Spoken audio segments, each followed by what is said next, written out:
का गर्ल्स लोग एक और जो ये बीक होता है ना, गुस्सा, आजकल की लड़कियां ना बड़ी बिखिया जाती हैं, ऐसे देखेंगे ऐसे करते हैं। बताइए भगवान अगर कहीं ऐसे ही रह के छोड़ दिया तो दिक्कतें हो जाएगा। तो ऐसा बीख मत किया कीजिए। जिंदगी में जो इंसान अपनी जुबान पे कंट्रोल कर लिया ना कि हमको क्या बोलना है, और गुस्सा पे कंट्रोल कर लिया ना, पूरी दुनिया को जीत सकता है। कभी भी शब्दों का इस्तेमाल सोच समझ के कीजिए। शब्द का इस्तेमाल भोजन की तरह होता है। जिस तरह से भोजन परोसने से पहले चख लेते हैं, वैसे ही आप लोग भी किसी से बिहेव करने से पहले एक बार उसको चख लिया कीजिए कि ये शब्द मेरे लिए अच्छे हैं कि नहीं। एक बार क्या था कि हम क्लास में पढ़ाते हैं, लड़कियां लेट हो जाती, जो लड़कियां देख रही हैं उनको पता होगा, अगर लड़की गलती से भी क्लास में लेट आई ना तो उसको बहुत बोलते थे हम। लेकिन मंडे टू फ्राइडे क्लास रहता था, सैटरडे संडे जो एक्स्ट्रा क्लास रहता था उसमें हम खुद ही 15-20-25 मिनट लेट हो जाते थे हम, क्योंकि सैटरडे वाले क्लास 3-4 घंटा चलता था, तो हम भी थोड़ा सा लेट हो जाते थे।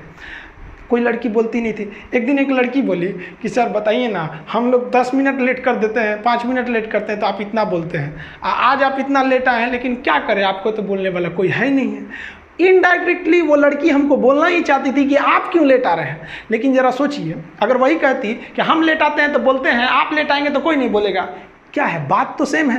लेकिन इतना बेहतरीन ढंग से बोली ना कि हमको खुद ही रियलाइज़ हो गया। हम कहें कि तू हमको सिखा रही है, हंसी मजाक में ख़त्म हो गया यहाँ चीज़ को।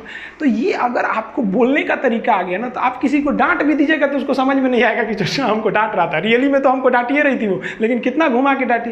तो गुस्सा पे कंट्रोल कीजिएगा।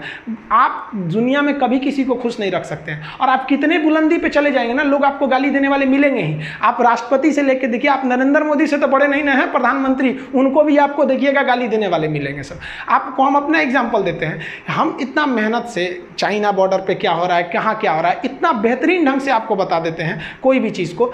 अभी क्या किया, एक लड़का कमेंट किए, देखिए इनका कमेंट देखिए, हम जानबूझ के आपके सामने लाए, लिखे कि साले पैसे की फंडिंग करके तू पाकिस्तान को ट्रांसफ़र करेगा।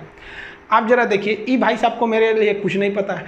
पटना में आज भी अगर किसी को ब्लड घट जाता है तो मेरे पास आता है, अनाथ बच्चों को हमारे पास भेज दिया जाता है। ये सब ये हमारे बारे में कुछ नहीं जानते हैं, ये अपनी मेंटेलिटी दर्शा रहे हैं यहाँ पर। अब एक नॉर्मल आदमी क्या रहेगा, या तो इसको भी गाली देगा या तो इसको ब्लॉक कर देगा। हम ना इसको गाली दिए ना इसे ब्लॉक कर दिए, इनको आराम से जवाब दिए कि भगवान ना करे बट लाइफ में आपको कभी मेरी हेल्प चाहिए हो तो बोलिएगा। आई एम इंडियन मुस्लिम, मुझे आपसे देशभक्ति की कोई सर्टिफिकेट नहीं चाहिए। आप बताइए, आप 100% कभी किसी को सेटिस्फाई नहीं कर सकते। कुछ लोग ऐसे होते हैं जो केवल इसीलिए पैदा हुए हैं कि दूसरे चीज़ में कमियां निकालें। आप ताजमहल घूमने जाइएगा, वहाँ भी ताजमहल की लोग कमियां निकालेंगे, और वो लोग कमी निकालेंगे जिनका खुद का घर कुछ काम का नहीं है, वो लोग उसमें कमी निकाल देते हैं। और इस तरह के घटिया लोग 1 से 2% हैं, बाकी 98% लोग अच्छे हैं। लेकिन समस्या क्या है कि वो 98% लोग शांति से रहते हैं, और यही जो खचरई करते हैं, ये दिख जाते हैं तो हमें लगता है पूरी समाज खराब है। नहीं बाबू, ऐसे लोग केवल 2% है, और इन्हें कोई नहीं ठीक कर सकता है। ये लोग कभी नहीं सुधरेंगे। तो ये हम हर जगह मिलेंगे, गांव में मिलेंगे, शहर में भी मिलेंगे, हर रिलीजन्स में ऐसे मिलेंगे। तो आपको ना बात करने का तहजीब होना चाहिए। जिस दिन आपको अपनी बुराई सहने की आदत हो जाए, आपको तकलीफ सुनने की आदत हो जाए, जिस दिन आपको कोई गाली दे और आपको गुस्सा ना आ जाए, याद रखिएगा उस दिन आप बड़े हो गए हैं।